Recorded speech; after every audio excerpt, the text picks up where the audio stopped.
Well, good evening, everybody. Oh, and welcome to Environmental Coffee House. Kim, happy birthday. Before we do anything tonight, I want to celebrate Kim's birthday, and I did a little something for her. So I just want to say hi to people who are in the chat, the anti-corporatist, hello, and Kim and Gazer, and who else was in the chat here? Looney and Deborah and Karen. Hi, Karen. Karen and BB. All right, this is great. So before I start the show, I'm going to tell you, I'm going to try to make it through. Everything hurts. I have been renovating my garden, which is 7 big beds, and I got soil, and like I've been shoveling dirt into the wheelbarrow, bringing it, and I can't do it. I can't do heavy loads, so I like just did a million of them. So yeah, it's I'm sore, but I'm here and we're doing the show. So let's get started with happy birthday for Kim. Hang on a second, I'll set it up and we can have a fun time with this birthday. Here we go. All right, just a second. Here we go.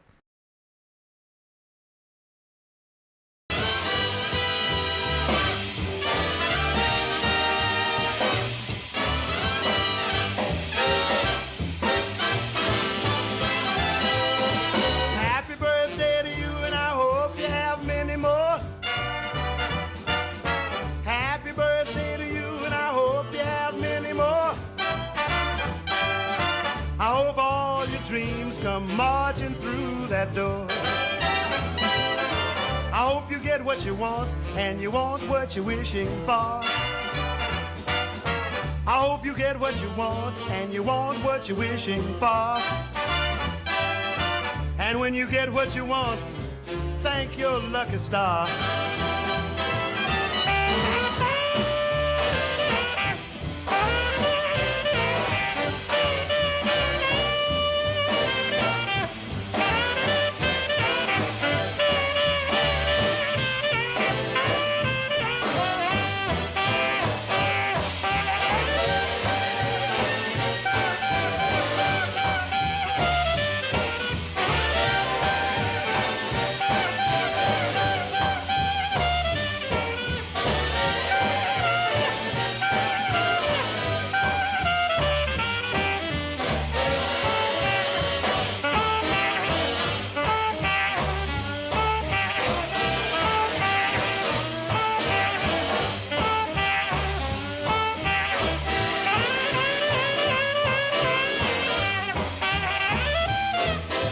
I wish you health, wealth, and happiness too. So this birthday boogie is just for you.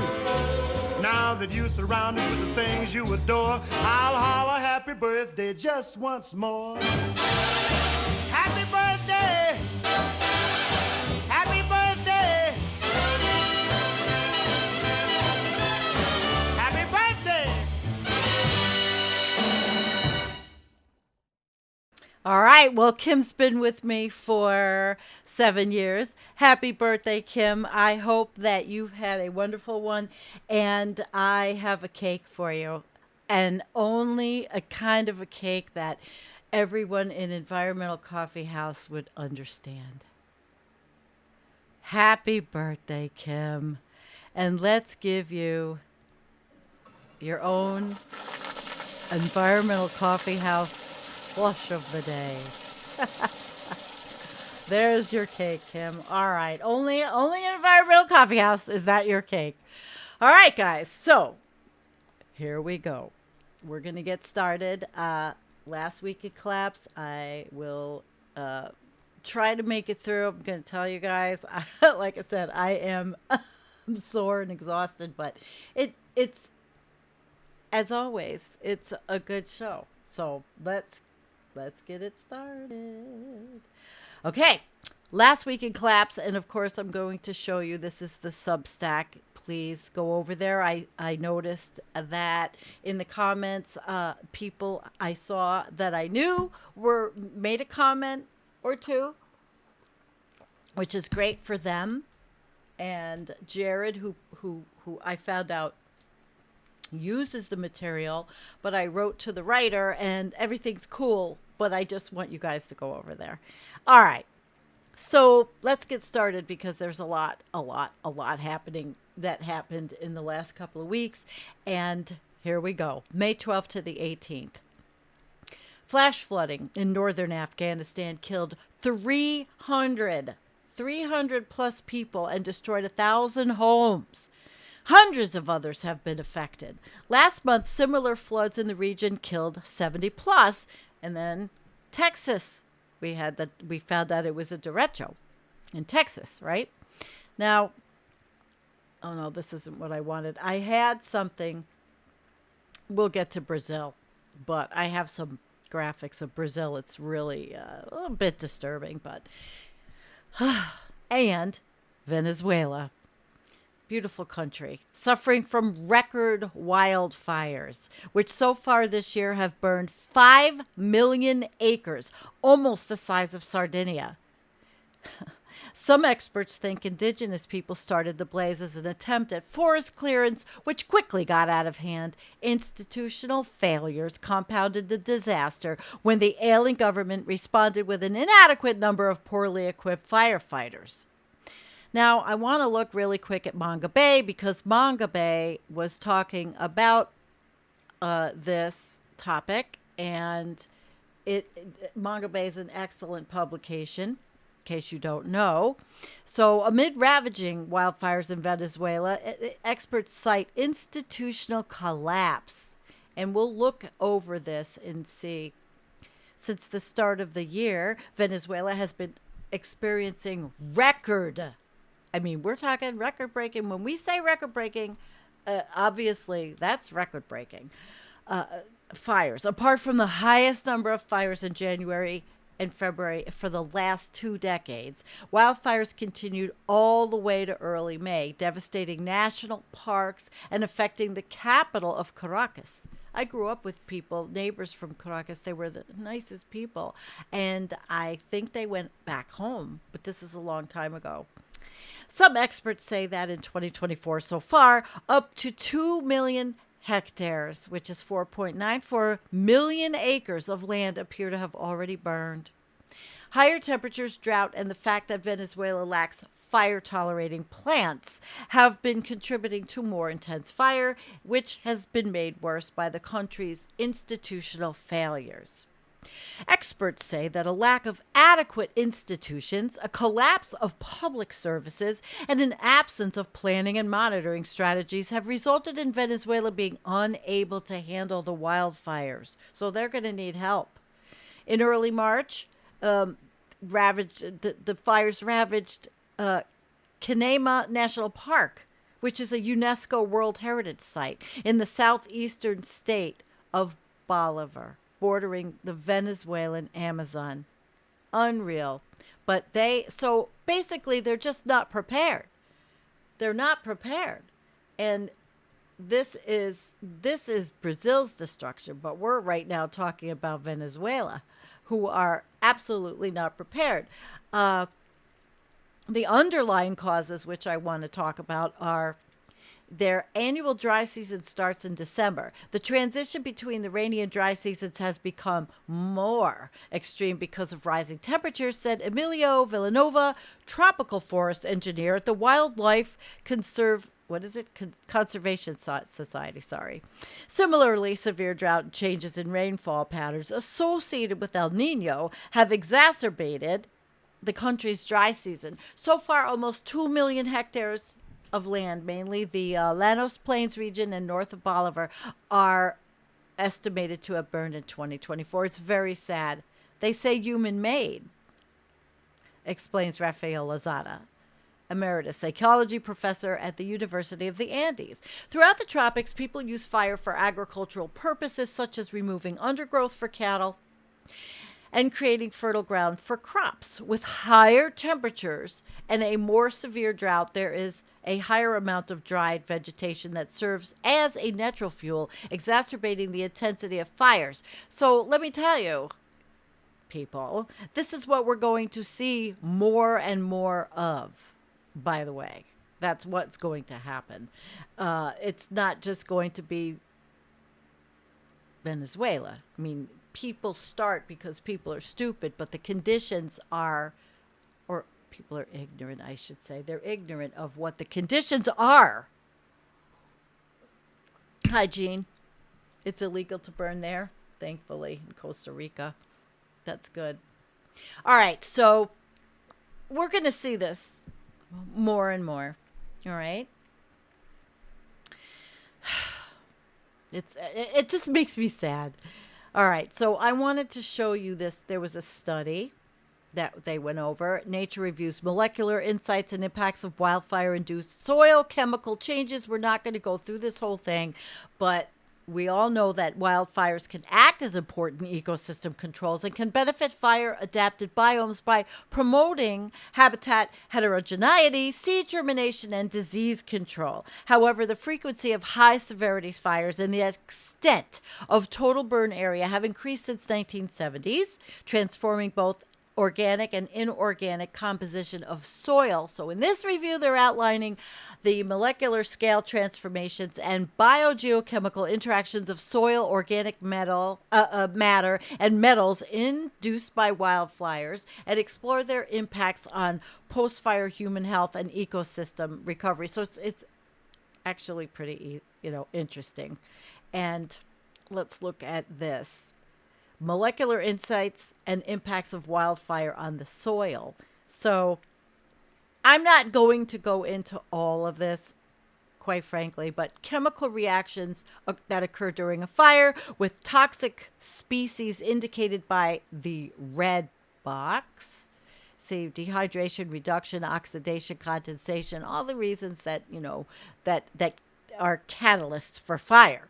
And B, the chemical reactions that occur after a fire. All right. Now you see hydration, reduction, dissolution, precip, oxidation. The effects of the processes in A and B on ecosystems and human health. This is probably a worthwhile study. I just don't have time to go over this study, but it is, I'm sure it's very interesting to find what their findings were. Fire-induced organic and inorganic speciation changes during fire and environmental conditions post-fire can influence soil and broader ecosystem and human health. So, soil is life. Soil is what grows our food. And with unhealthy, sick soil, not very good. Not very good. Is it? So now we move on. This is quite interesting, actually. Flooding and cold lava. Has anybody ever heard of cold lava? Killed 50 in Indonesia, injuring dozens and displacing several thousand. Cold lava is a mixture of water and rocks tumbling down the side of a volcano. So, what is cold lava? Let's get down to this. Images and videos shared by Indonesia's disaster response agency showed thick mud and ash covering roads and fields near the foot of Mount Merapi, one of the most active volcanoes in the country.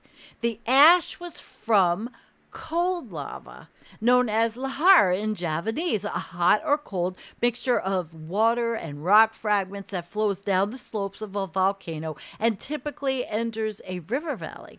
So cold lava can flow rapidly at a speed of hundreds of kilometers per hour and spread as far away as 60 kilometers from the volcano.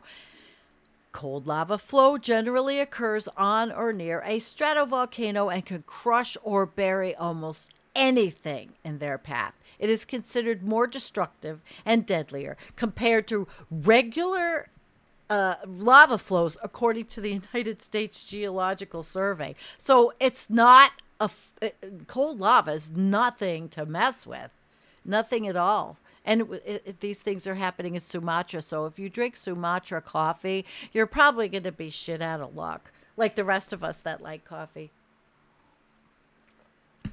Coffee's going pretty soon. So, yeah. That's cold lava. And then the smoke and ash went 5,000 meters high. Further eruptions are possible soon. Oh, fun. Fun for Indonesians. The Swiss Re Institute published a 37-page report last week about natural disasters in 2023, and this was really good, and how much damage in United States dollars they caused. The largest catastrophe was the February 7.8 earthquake in Turkey and Syria, which killed 59,000 people and caused 163 billion in damage. Guys, Jennifer and I did a show on that, and honest, we were so disappointed. It was such a huge issue. We covered it, and it got the least amount of views of anything that Jennifer and I do together. We were really disappointed. 59,000 people. That's a lot of people. It's more than has been killed in a war. That's more than's been killed in Gaza, and that's a war. This was terrible. So this report is actually pretty interesting because gearing up for today and tomorrow's weather risks, and Friday night, my guest is American Resiliency.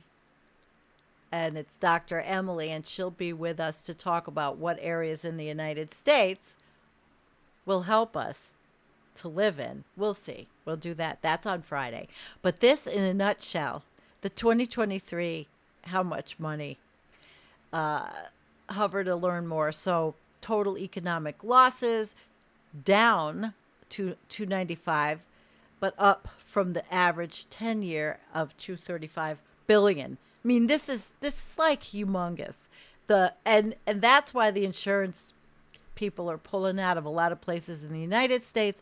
I don't know how it is in Europe, let's say. 76,000 victims, 332 catastrophic events.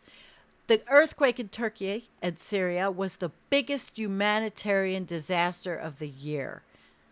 And nobody cared. I was shocked. So, learnings from key events of 2023. Click on the dots to learn more. Let's look at a dot, and let's look at this little dot. This was the Cyclone Gabrielle and New Zealand floods. Costly weather events ever costliest in New Zealand set a new benchmark. Losses driven by rising exposures in key urban centers. So this is a pretty interesting report, and it'll be in the link in the notes. You can, I mean, everything goes back to economics, obviously, and that's the world we live in. It's all boils down to dollars and cents. And you know what? Could you guys tell me if you hear the background noise? I forgot to turn off the fan, but it's really hot in here, so I just, I don't know, you know. And another thing, I didn't have time to share. You know how I usually market this. I share it all over the place. I didn't have time. So, hey, we have a total on all the platforms of 79 people, so I'm happy. So 79 people are here for your birthday, Kim. All right. This was pretty cool. As weather hazards are intensifying due to climate change, risk assessment and insurance premiums need to keep up with the fast evolving risk landscape. To ensure affordable and sustainable property insurance, there is no way around reducing the loss potential. 2023, the hottest year on record, demonstrates just how urgent it is to take action. And what the hell is that action? Doesn't look like any action. But if you're interested, superb report. And I think there's nerds out there that will totally, I totally love it. All right. So I will just go down to this little click here.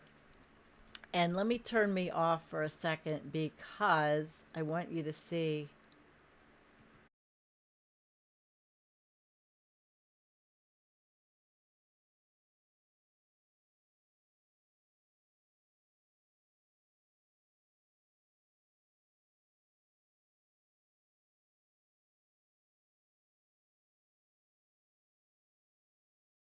In Italy.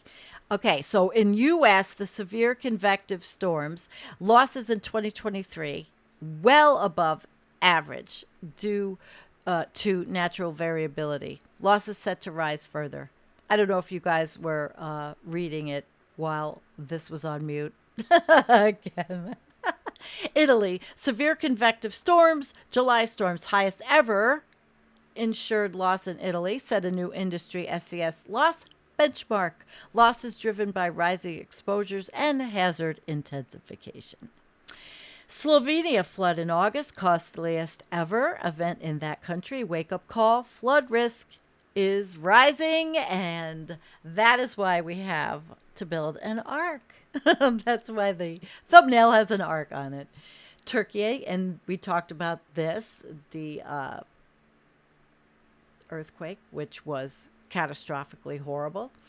Costliest typhoon Daksuri, Jingzhenji rainstorm, costliest tropical cyclone in China. Key takeaway: TC induced water damage not limited to the southeast.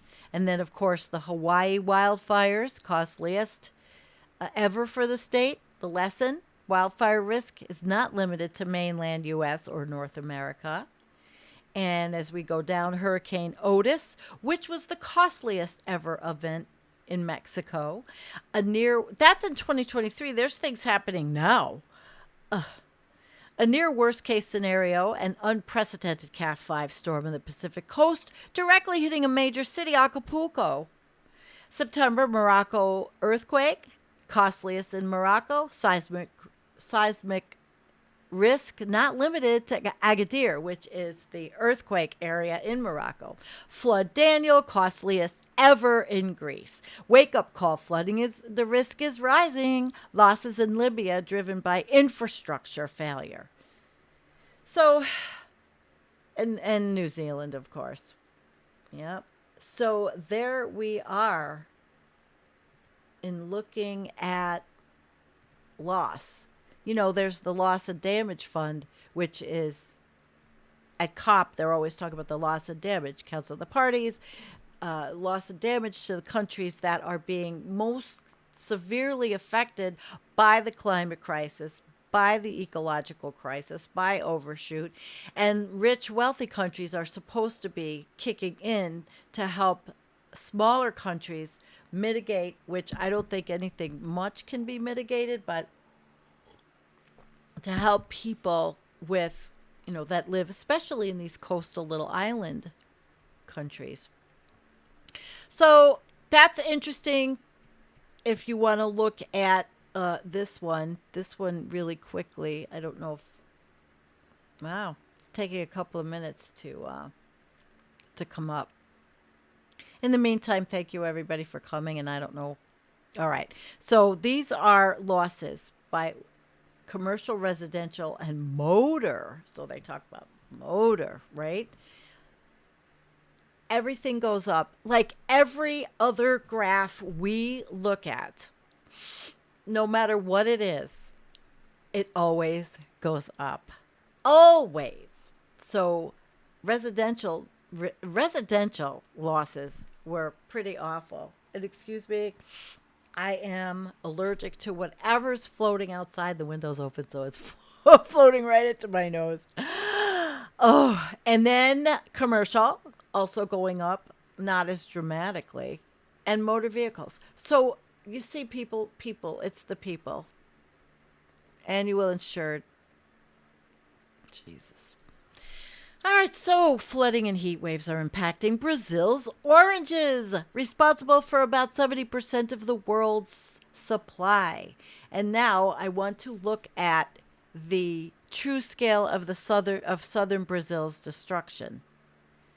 And aerial image shows shocking devastation in the municipality of Cruzeiro do Sul, Rio Grande do Sul state in Brazil. The city was basically wiped off the map by the catastrophic floods at the beginning of the month when the Taquari River reached more than 33 meters, exceeding the record for its entire 150-year history by 4 meters. Wow. By 4 meters. So nothing near the river was left. Houses, trees, poles, cars, everything on the ground was dragged and carried away by the fury of those waters. A new flood yesterday, reaching almost 28 meters, worsened the situation even further. And this is from Reddit collapse. Now, I wanted to show you some of the pictures. The problem was I have to figure out how to make them make them. Oh Lord, hang on. There's a way to make them go. There was a grid. Let's see the grid view. Okay, here. So check these pictures out. Look at the destruction. Look at that. Shocking devastation. Brazil. A sophisticated city. I mean, country. Look at this. Oh my God. Think about this. This is happening all over the world. And it just happened Texas had the winds, but there was flooding. Mm-hmm. And that looks pretty nasty. Wow. I mean, what do you think? This is sad. Look at that. Just wiped off their foundations. Yeah, it is. Devon, let me find your statement. Devon, she said, this is straight up disaster movie stuff. No shit. Everything we're seeing is. There it is. Look at these neighborhoods.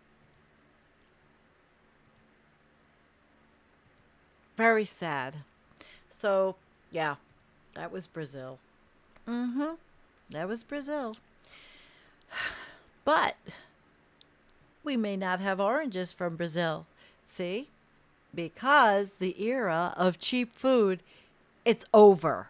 The era of cheap food is over, warns Waitrose boss, which is a grocery store. In an interview with The Telegraph, Waitrose executive director James Bailey said, I think we're seeing the end of the era of cheap food because of the impact of that cheap food, not just on people's health, but the external impact, the environmental impact, the societal impact of that cheap food. We need to witness the end of cheap food and a reversal of the value of what people are eating. Yay. Thank you. This guy, kind of cool, huh? He told the paper that he wants to see a shift towards regenerative farming rather than intensive farming methods. If food production becomes much less stable, you're going to see prices going up anyway, but for the wrong reason. He said climate change is going to impact the quality of food, the availability of food, and the price of food. So recent data from Barclays Bank found nearly 73% of people are actively looking for ways to reduce the cost of their weekly shop, the highest percentage since Barclays started tracking the figures in January 2023. So the era of cheap food is over. It's over. And, in the United States, the big deal is everybody talking about inflation and the prices and blame and all that. There's how many things? Corporate greed is one of the biggest. Okay? Of course, climate considerations because of the changing different demographics for foods. And the fact that in the United States, the factory farming industry, it's got to change because of disease. There's a disease model to follow in food. So there you go. Era of cheap food's over. And he said in the UK at least. No, I think it's going to be everywhere. It might be one reason why UK residents took record food bank packages last year. And don't anybody think they don't do that in the United States. I live in a very rural community. They have many food bank shares. I have actually been a recipient of one. or two in my time here. And a lot of times it's not that great food, really, but when it's good and fresh vegetables, that's that's good. That's when the grocery stores are able to do that, to help people and not throw away their produce, which is just, that makes everybody angry all around. There's so much waste in the United States. I mean, just go to any restaurant for dinner and look at the waste, the food waste. So that's going to change. The restaurant industry, in my opinion. Okay. Madagascar is struggling to adapt to a future with less rainfall. When he is older, there will be no more rain. How southern Madagascar is coping in a climate crisis. This island nation is one of the most vulnerable countries in the world, as changing weather patterns bring more dry spells and unpredictable rainy seasons. So this is a good article if you're interested in looking at how people are acclimating. They're not very well. Not very well. But the pictures tell the stories. The pictures definitely tell the stories. Looking for water in droughts, looking for aid, help. Yeah, it is incredible. Let me just go back to this one. This is from southern Madagascar and understands farmers' difficulties. You can no longer predict, and therefore we can't plan, he says. When the rain does come, it wipes out a field. It also makes it hard to distribute food to where it's needed. And then the few roads that exist in that region are poorly maintained, so heavy rains and cyclones make it difficult to distribute aid. I think in Madagascar, people are not going to be able to live there anymore. France is growing more concerned about a dam on Lake Geneva, controlled exclusively by Switzerland. The Rhone River, which begins in Switzerland and flows south through France, is shrinking in summers as climate change melts Switzerland's remaining glaciers. We've talked about it on these shows where glaciers are melting or almost melted in so many different countries. You cannot go and see glaciers, and you shouldn't be going. Well, no, I can't say that. If I had the opportunity to go to Alaska or Greenland, I used to want to go to Siberia, but those days are over. All right, so the Switzerland glaciers they're going. And if I could find that's ice melting, but I have a drip. I wish I could find it. Oh, okay. The Tonle Sand River has been dammed in Vietnam, lowering the level in Cambodia and sometimes drying the river downstream entirely. Meanwhile, China's lychee harvest is getting blasted by rain, impacting the world's largest source of lychee. And once again, Saudi Arabia is suffering flooding in its inland regions. And then there were 7 dead in historic flooding in Iran. I think that arc is starting to look any better. I have fast internet, so why is it taking so long? Death toll, worst floods in decades in Iran's Mashhad, and the death rises to 7, which really, thankfully, is not 700. But it's scary. It's terrifying. And when these countries are so busy, muscling up to each other and showing military prowess, and do we want to have a nuclear power? And it's all insanity when all of these things are happening to the people. At least 7 people died in the floods, and 3 more were missing in flash floods hitting the provincial capital and its neighborhoods. So some scientists, like prominent oceanographer Dr. Benny believed that the rainfalls are the result of El Nino, a climate pattern that originates in the Pacific along the equator. But we know that there's other mitigating, other mitigating circumstances. The eminent climate scientist James Hansen posted that since human made aerosols and their cooling effect are in decline, the cooling effect of La Nina will be counterbalanced by these rising temperatures. He also identifies a large anomaly of increased absorbed solar radiation at the mid latitudes in the northern hemisphere, responsible for rising temperatures there. CO2 levels are rising faster today than they have at any point in 50,000 years. And that was from a study of millennia-old trees determined last summer was the hottest worldwide. And you know what? I have a little quick video. I didn't have time to do a lot, but I'm going to play this one because it's about the floods. And this is Afghanistan. We're going to look at Afghanistan.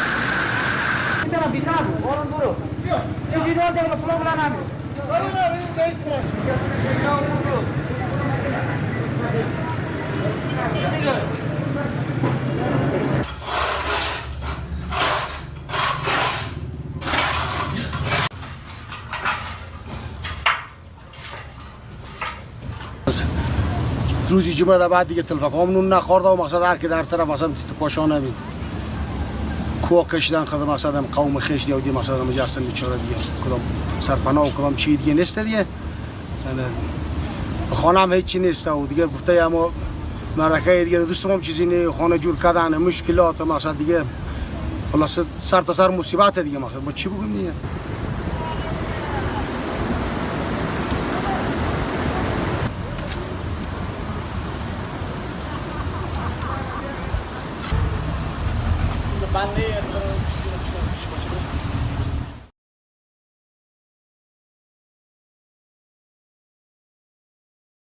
Quite sad. It's all over the world. All over the world. All right. That was Afghanistan, the country that we should never have gone to, the country that George Bush and others said, oh, let's wipe all those people off the map. Oh, I didn't say that. Sorry. All right, so now we know James Hansen, and I think that when Jennifer comes back, I'd like to do a show with her on this, but we won't get into that too much in depth. But the CO2 levels, that's another thing. Ever since I started this show, I feel like they just keep going up, and it's kind of shocking to see those numbers changing, going up. To what? To choke us. And it's not good for plants in that way.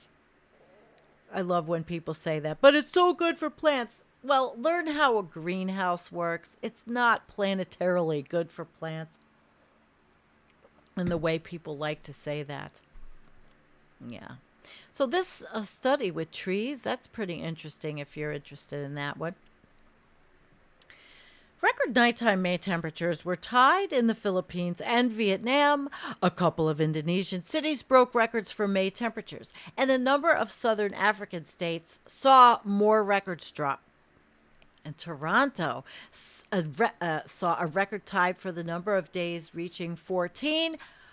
A heat wave returned to Bangladesh. Flooding in Cali, population 2.9 in Colombia. Let's take a look at that since this seems to be flooding night. And I should have pulled it up before because it seems like slow. Maybe everybody in the neighborhood is using their internet. Or maybe somebody's tapping in on mine. Although I think it's safe. All right, this is all in Spanish, but I want to show you the pictures. Okay. Or we could look at it in English. Yeah. Oh, it did. It did. Okay, I'll accept them. That is more flooding. The residents of the Normandia sector in the west of the city stated that flooding is occurring on 2nd Avenue. But it's basically the pictures. It's just more of the same. In how many countries, right? Just more of the same. Let's see if this one plays. And hear it?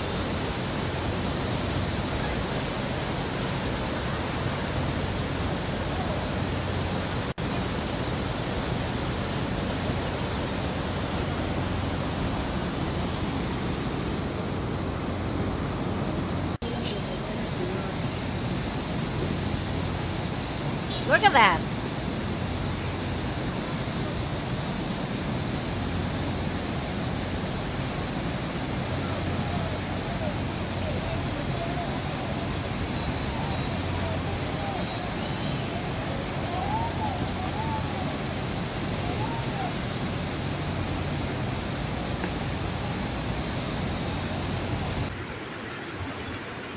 Now, you could almost look at that and say, holy shit, that was LA last year. You know, it looks the same.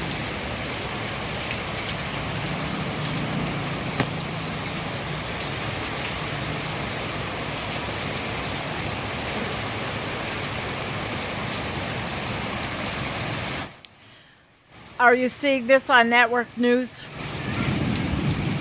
No. If you look at that picture, you can think it was anywhere.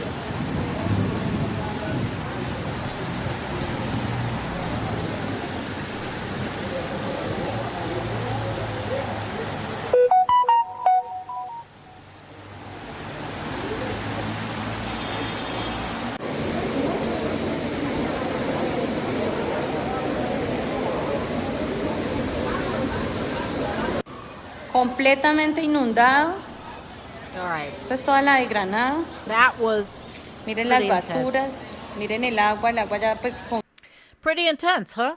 So, but the thing about looking at this is that just see in your mind's eye where the flooding is and just look at a picture and assign any country to it. Because they all are experiencing this same devastation. So many countries. Record. Okay, we went to the record temperatures and the flooding. There was, and a heat wave returned to Bangladesh. I'm not going to look at this one. It's that time of year. Again, wildfires in Canada grow, some of which are moving towards the tar sands, forcing thousands to evacuate. I think I have... No, that's not that. Wait. Yeah. That's what it looks like. Yep, that's a Canadian wildfire picture. They're moving towards the tar sands, forcing thousands to evacuate. 39 of the total nation's blazes are out of control, resulting in air quality alerts in the United States, which I am waiting for. Last year, planting season, I was out there with the mask on and keeping myself with glasses on, so it was pretty bad. It was pretty bad. I think we definitely all talked about that last year. Did we not? Okay. 39 of the total nation's blazes are out of control, and that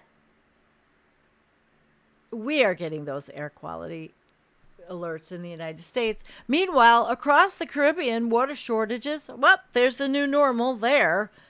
And residents and tourists are finding their old consumption habits hard to change. St. Lucia has declared a water emergency. In Myanmar, water shortages worsen, particularly as related to the spiraling conflict. And there's that word, conflict again. Spiraling conflicts all over this planet, concurrently with spiraling droughts and wildfires and flooding, But of course, we have to throw in having some war.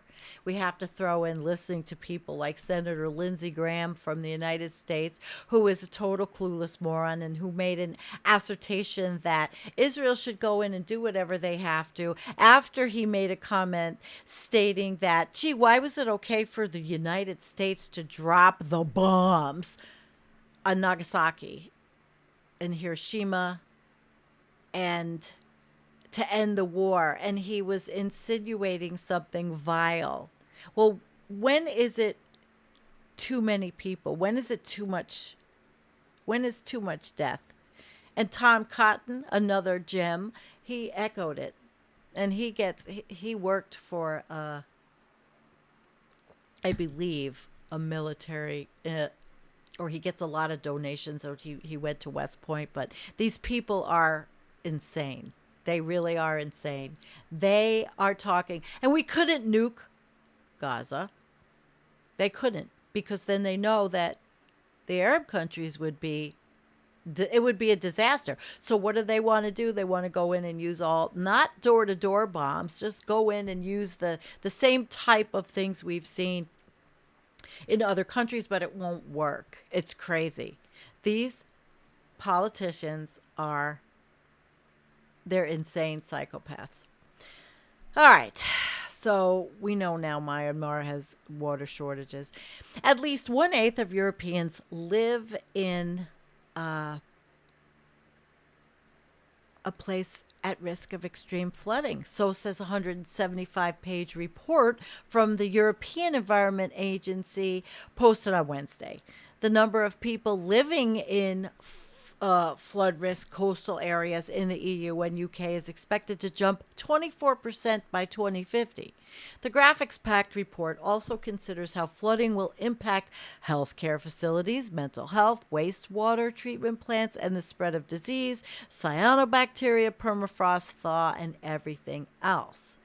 Let's take a look at that report real quickly. Of course, I'm not going to read it, but it's comprehensive, and you have to download it. And I didn't download it. So if you want to go download it, of course, the link will be in the show notes. Responding to climate change impacts on human health in Europe. And let's see, is there anything that might just be something that we want to look at? Oh, extreme precipitation days. That does help. But it's too small, so download it. Okay? You download it and you can read it. I'm going to read this little piece. Oh, look, it was the one I picked. Europe has seen devastating floods following record rainfall, droughts, and magnitudes not expected in hundreds of years, continuing sea level rise and increasing lake and sea temperatures. Permanent water stress already affects 30% of people in southern Europe. Since 2018, more than half of Europe has been impacted by extreme drought conditions. Climate change is expected to increase mercury bioaccumulation in the marine food chain due to rising ocean temperatures, ocean acidification, and permafrost thawing.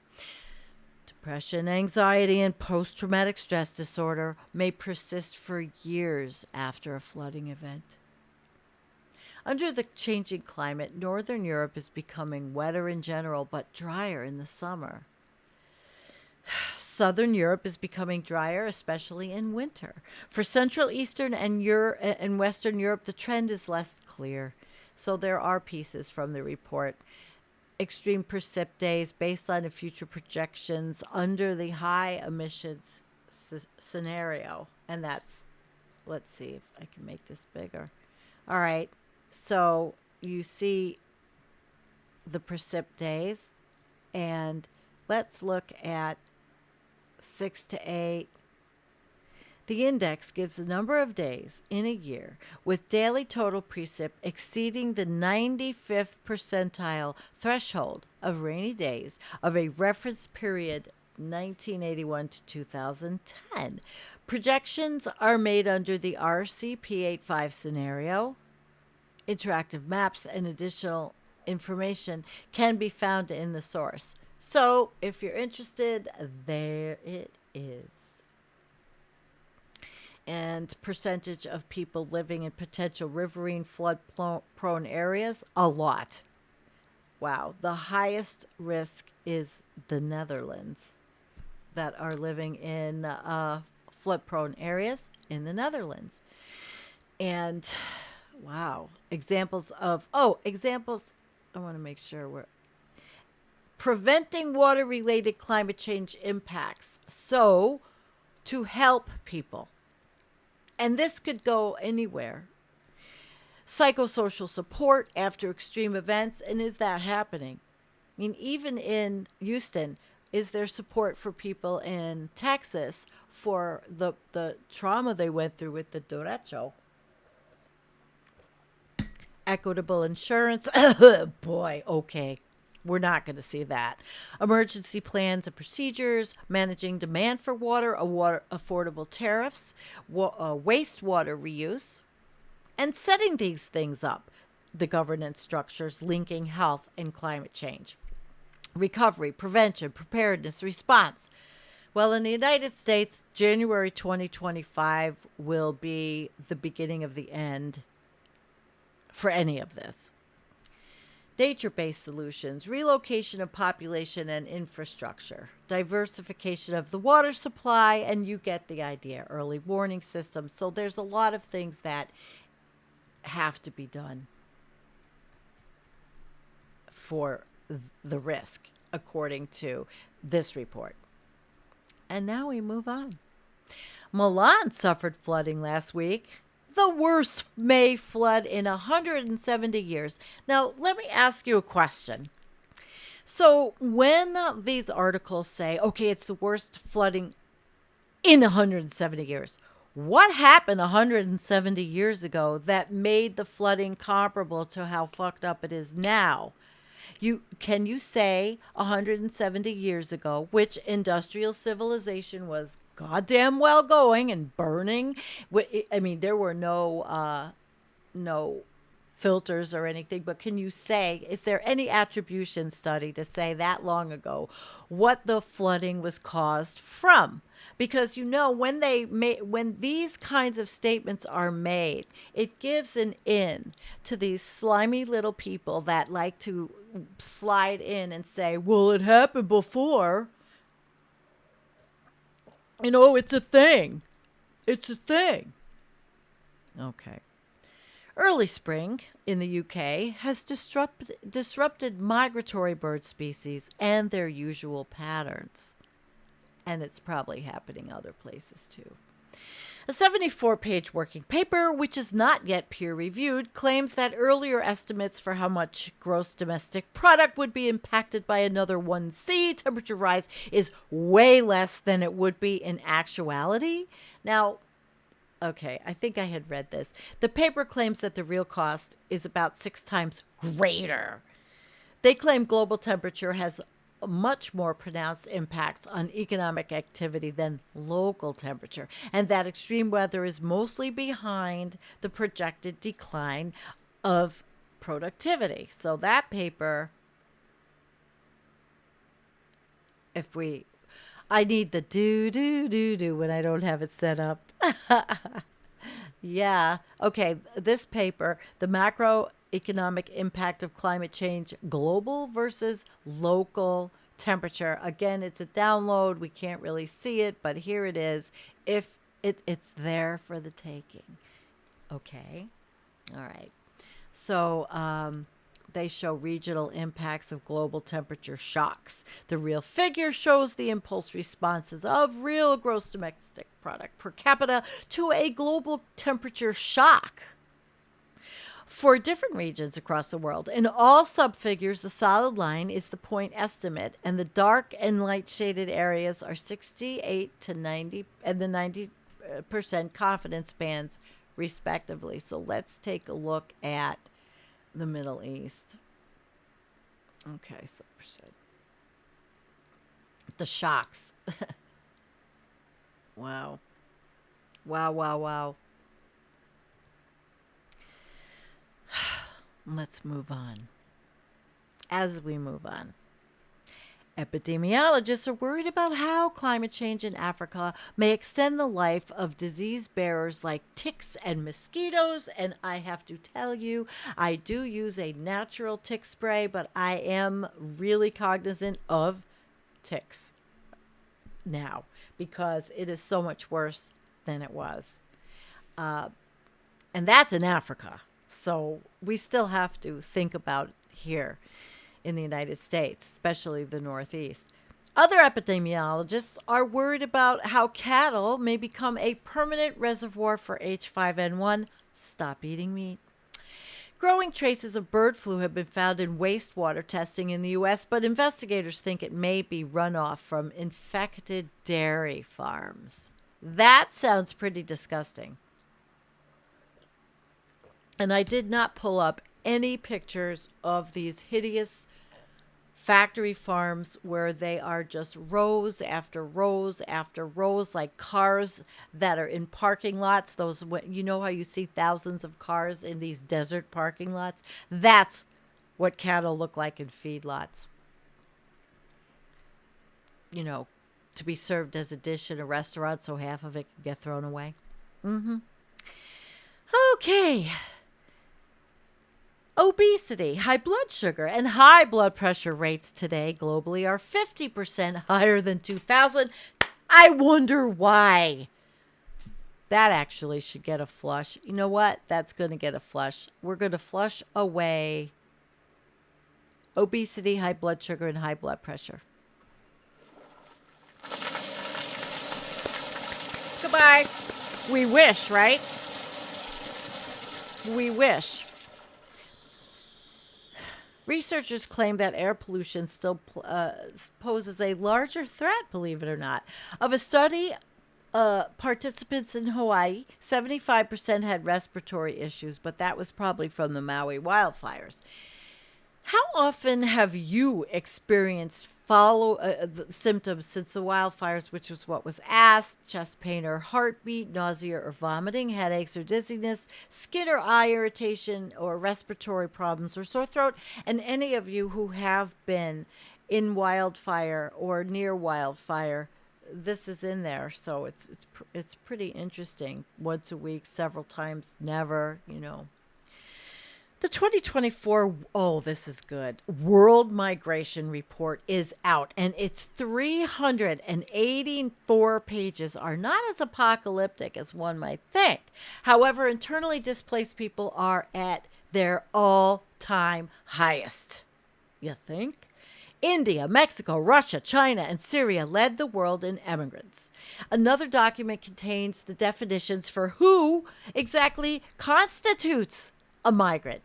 Unfortunately, much of the data relied upon ends in 2022, so we need to get that data. Data from this year not included in the above report indicates a 40% jump in traffic through the Darien Gap, which we talked about last week, compared to the same time period. And a migrant. What is a migrant? An umbrella term not defined under international law, reflecting the common lay understanding of a person who moves away from his or her place of usual residence, whether within a country or across an international border, temporary or permanently, and for a variety of reasons. The term includes a number of well-defined legal categories of people, such as migrant workers, persons whose particular types of movements are legally defined, such as smuggled migrants, as well as those whose status or means of movement are not specifically defined under international law, such as international students. Oh, boy. So The last 2 years saw major migration and displacement events that have caused great hardship and trauma, as well as loss of life. And another thing, January 2025 could see firing squads at the border of our country and Mexico. Ron DeSantis even had said it. There have been large-scale displacements triggered by climate and weather-related disasters in many parts of the world in 2022 and 23, including Pakistan, the Philippines, China, India, Bangladesh, Brazil, and Colombia. Disinformation tactics are increasingly being used by nefarious actors with negative impacts on public, political, and social media discourse on migration. Forced displacement is the highest on record in the modern era. Overconsumption and overproduction linked to unsustainable economic growth, resource depletion, and biodiversity collapse, as well as ongoing climate change, including global heating, are continuing to grip the world. The risk of further conflict has not been higher in decades.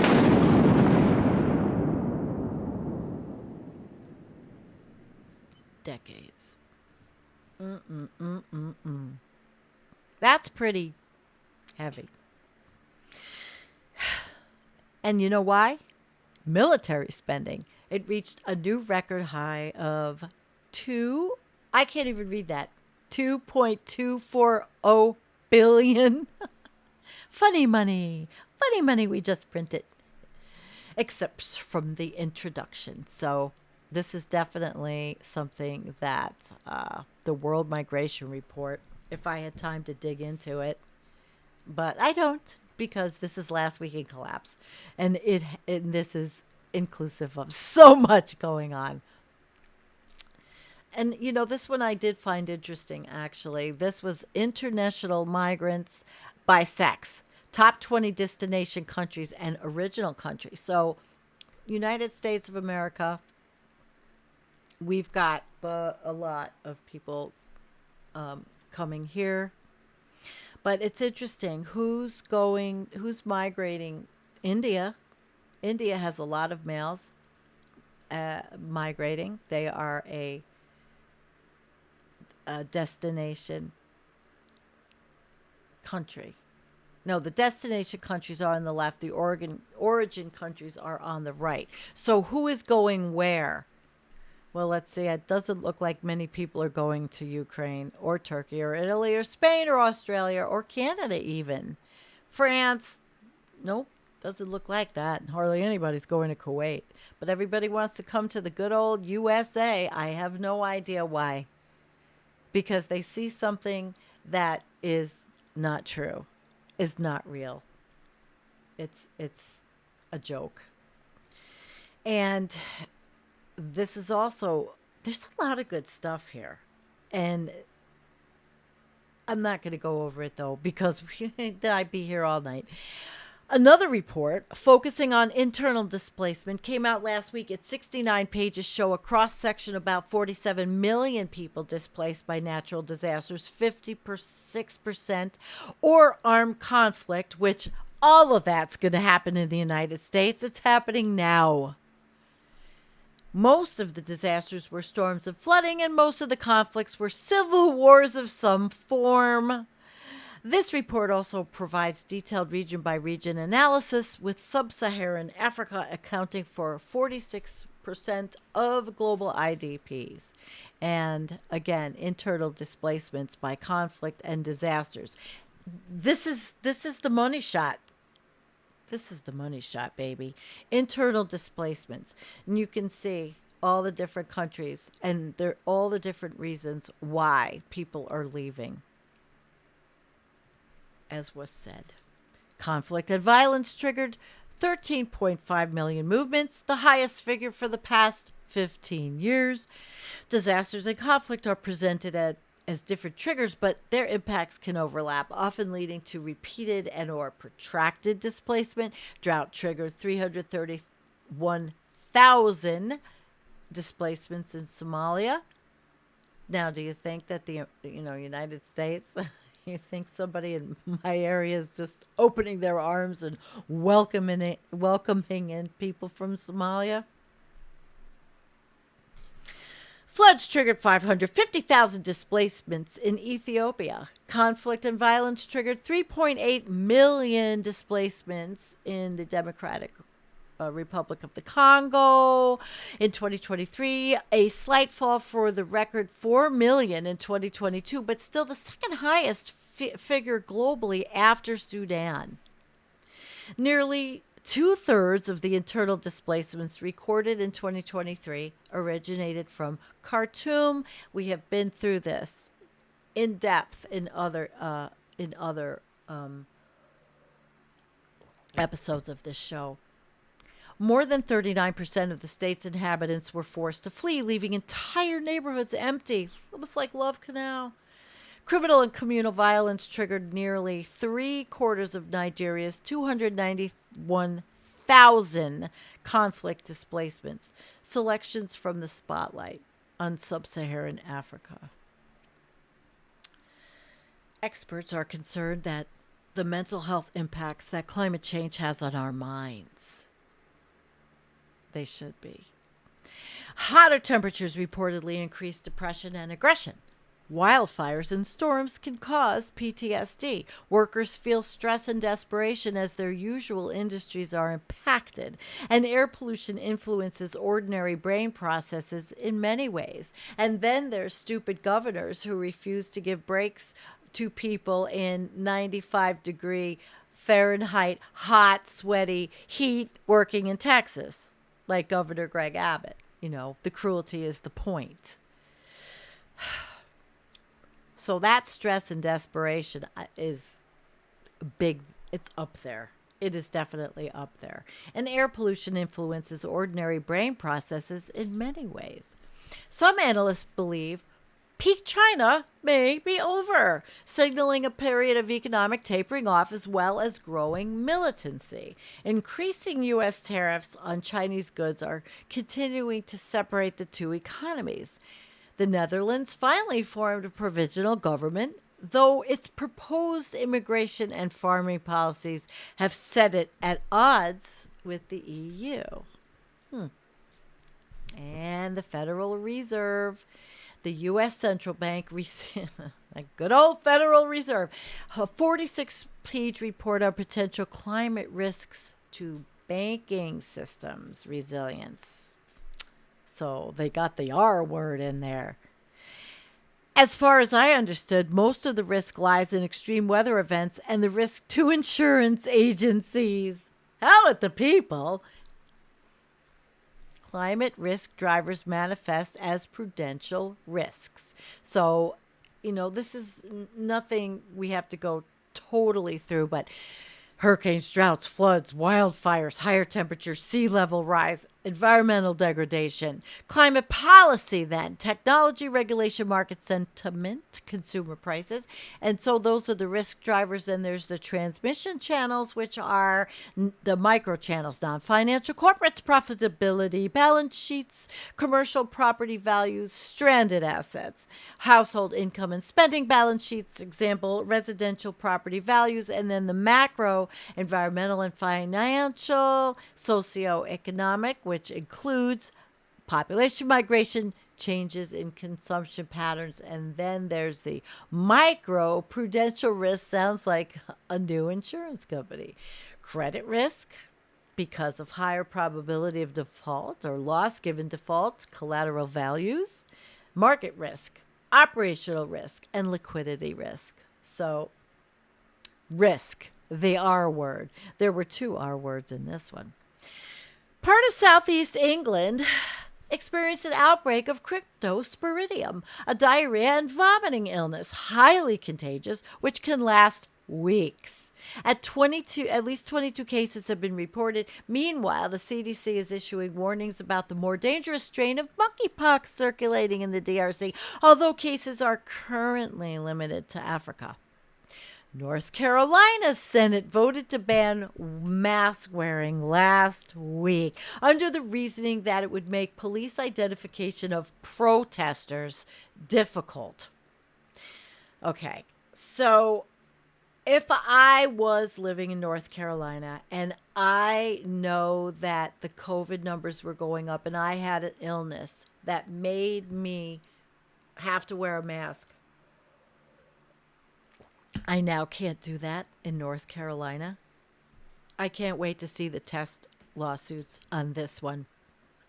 Yep. Okay. An fMRI study found lasting neurological changes in COVID survivors. They had significantly higher cognitive complaints of mental fatigue and cognitive failure, even 2 years after recovering. It wasn't a pleasant experience. Experts say a summer rise in COVID cases is coming to the United States. Oh, goody. I can't wait for that. A study on the Canadian American Great Lakes, where I live, found that PFAS levels are increasing in the 3 largest lakes, Superior, Huron, and Michigan, while decreasing in the other 2, Erie and Ontario, yay, Lake Erie. The study also found that precipitation is the primary means by which the lakes are accumulating PFAS, so it's coming in the rain, since the chemicals are small and stable enough to move through the water cycle. Meanwhile, in England's Lake District, a telecom failure resulted in raw sewage being pumped into England's largest and most famous lake, Windermere, on and off for 10 hours. 10 hours, and a major British water CEO, he took a $4 million pay package last year. Isn't that lovely? And a look into the Chicago River's health found that microplastics in trash are endangering health and biodiversity. Yep. So, an assassination attempt by a lone wolf on Slovakia's Prime Minister left him in critical condition, but likely to survive. 11 civilians were slain by cartel fighters in a few battles in Mexico. Violence continues to spiral out of control in Goma, DRC. In Haiti, everything worsens indefinitely. Guns have reportedly entered from Florida, a phenomenon which officials call an iron river. Police have been put on the defensive against the growing might of the gang's warlords, thank you, Florida. A brawl broke out in Taiwan's parliament. Gee, sounds like Marjorie Taylor Greene and Jasmine Crockett. An Iranian plot was allegedly foiled to smuggle weapons into Jordan to destabilize the pro-U.S. regime. Dozen more died in Sudan from escalating violence around Darfur, which we have talked about. People are warning about a disaster on top of a disaster and the possibility of Sudan splitting apart. Others have called it hell on earth. As 1,000 refugees cross the Chad border every day, disease and malnutrition are growing, while famine encroaches upon 9 million helpless victims of the conflict. But the world's attention is elsewhere. And we know the world's attention is elsewhere. For sure. The U.S. Army engineers completed constructing the pier in Gaza to deliver humanitarian aid. Some 600,000 Gazans have been displaced from Rafah already, and fighting has escalated against Hamas militants in northern Gaza. Okay. It should be over. It should be over. Rafah, Israel should not go into Rafah. It's insane. It's losing battle. It's a forever war. Or they will just raise them. What are they going to do with the people? Is the United States willing to continue watching this? Taliban forces skirmished with Pakistani soldiers for about 90 minutes last week. Taliban attacks in Pakistan and counterattacks have resulted in a kind of ambient disruption for the rocky border zone. Violent protests and counter operations are continuing in New Caledonia, population 270,000, a Pacific Island part of overseas France. The riots, which have killed 6 people so far, began after metropolitan France proposed a plan to expand voting rights beyond indigenous residents. A state of emergency has been declared amid worries about a spiral of violence taking hold. As Sahel dries out, experts are concerned about links to rising terrorism in the region. The Sahel accounts for over 40% of global terrorism deaths, according to the analysts' understanding of terrorism. Mali, in particular, has reportedly become home to 41 new, different non-state armed groups since 2007. A contested election in Chad resulted in the consolidation of the interim, leaders' power. If governments are continually unable to solve regional issues, the people will be at the whim of any terror group that has a basic organization. It serves these groups' interests to promote insecurity where they can and create security where they want. A hearts and minds campaign in Sahel could lead to long-term and locally supported insurgencies in a land that is currently rife with civil strife. And that was an article there. Some wargamers concluded that a Trump victory in 2020 would spell the end of NATO, or at least the end of its utility. Vladimir Putin replaced his Minister of Defense with a top economic advisor just before going to Beijing to reaffirm Putin's friendship with China with no limits. Some say Putin is planning on a forever war. Yeah. Some say NATO is gearing up for one also. Russia made several gains in the suburbs of Kharkiv, seizing several settlements which some analysts doubt will hold. Putin claims they aren't really trying to take Kharkiv anyway. Russia also made small progress in the Donbass, although they suffered their largest one-day casualty since the start of the war. The U.S. allocated another $2 billion to hasten the delivery of weapons to the front lines.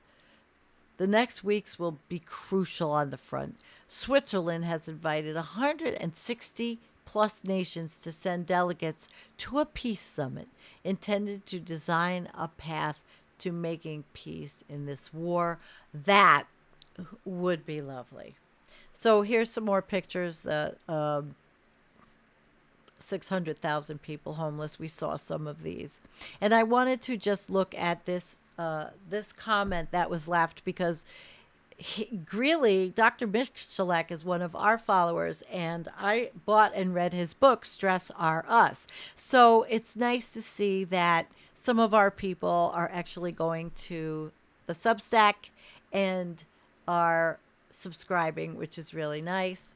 I want to thank him for doing that because it helps. And plus I'm using the materials, and because I'm using the materials so graciously, the author has allowed an incredible opportunity for me. And plus I'm learning so much going through this. So let's look really quickly. We are an hour and 18 minutes. So do we have, besides happy birthday to Kim, happy birthday, Miss Kim. Let me say, we got super chats. Well, I'll do that first.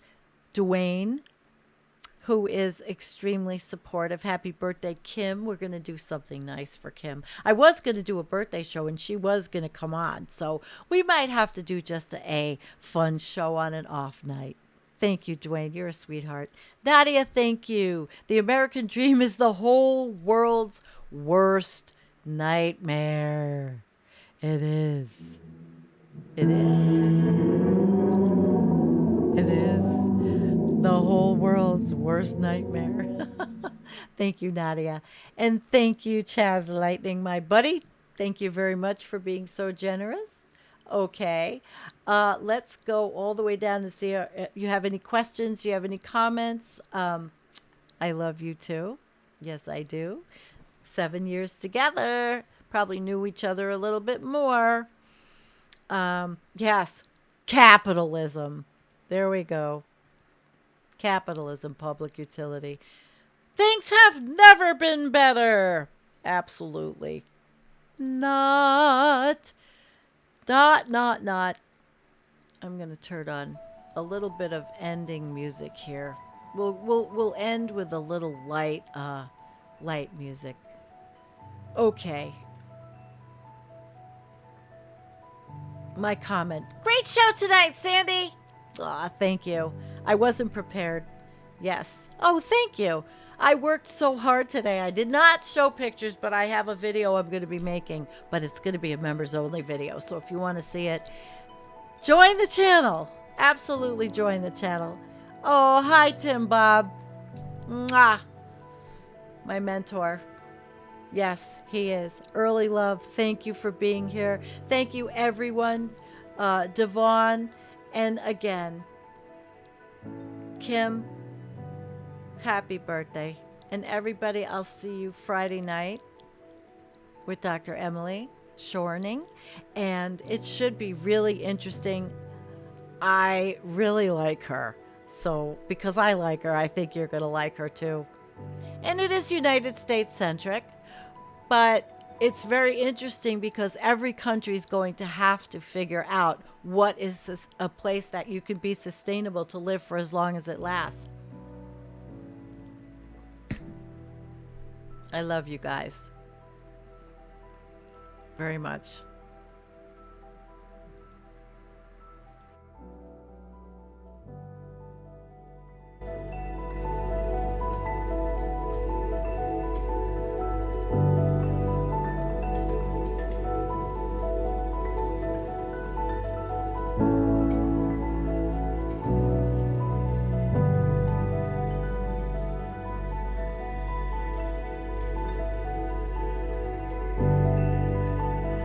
Happy birthday.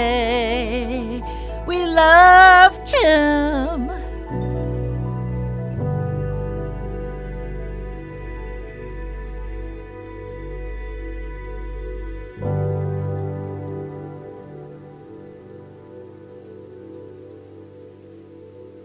Thank you.